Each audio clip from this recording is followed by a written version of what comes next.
بسم اللہ الرحمن الرحیم۔ اللہم صلی علی سیدنا محمد وعلی آل سیدنا محمد واصحاب سیدنا محمد وبارک وسلم علیہ۔ تمام دوستوں کو السلام علیکم ورحمۃ اللہ وبرکاتہ۔ آج ہم خواب کی تعبیر بیان کریں گے۔ خواب میں خلفائے راشدین کو دیکھنا۔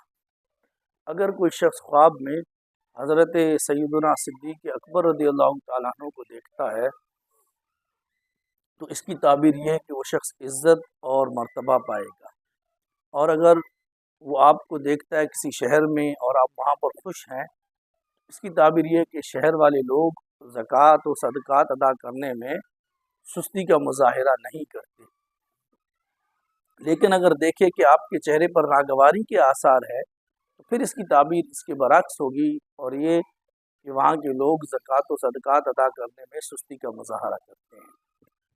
اور اسی طریقے سے اگر کوئی شخص حضرت عمر فاروق رضی اللہ تعالیٰ عنہ کو دیکھے تو اس کی تعبیر یہ ہے کہ وہ شخص خود عادل اور منصف ہوگا، اور اگر شہر میں دیکھتا ہے تو پھر اس کی تعبیر اور یہ دیکھتا ہے کہ شہر والے لوگ خوش ہیں، شہر میں وہ خوش ہیں، تو پھر اس کی تعبیر یہ ہے کہ اس شہر میں عدل اور انصاف کا ظہور ہوگا۔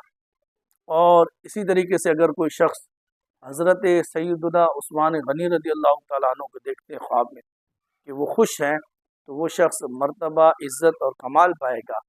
اور اسی طریقے سے کسی شہر میں دیکھتے ہیں حضرت عثمان غنی رضی اللہ تعالیٰ عنہ کو، تو اس کی تعبیر یہ ہے کہ وہ شہر والے لوگ قرآن مجید اور علم سیکھنے میں رغبت کریں گے۔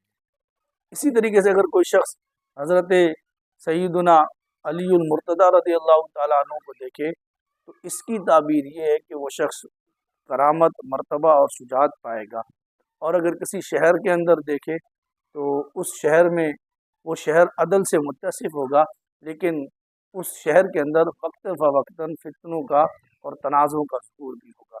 تو یہ کچھ تعبیرات تھیں کہ اگر کوئی شخص حضرت ان خلفائے راشدین کو دیکھتا ہے اپنے خواب میں، خوش دیکھتا ہے، اچھی طبیعت کے ساتھ دیکھتا ہے، تو پھر تو اس کی تعبیر مثبت ہے اور اچھی تعبیر ہے کہ وہ شخص مرتبہ اور عزت پائے گا۔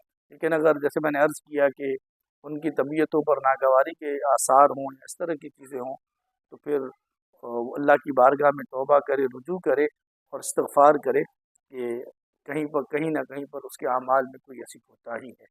اللہ تعالیٰ سے دعا اللہ رب العالمین ہمیں صراط مستقیم پر چلنے کی توفیق عطا فرمائے، اور ہم سب کو دین اسلام کی خدمت کی توفیق دے۔ اور آپ تمام بھائیوں سے گزارش ہے جنہوں نے ہمارے چینل کو سبسکرائب نہیں کیا، وہ اس کو سبسکرائب کریں اور زیادہ سے زیادہ شیئر کریں۔ والسلام علیکم۔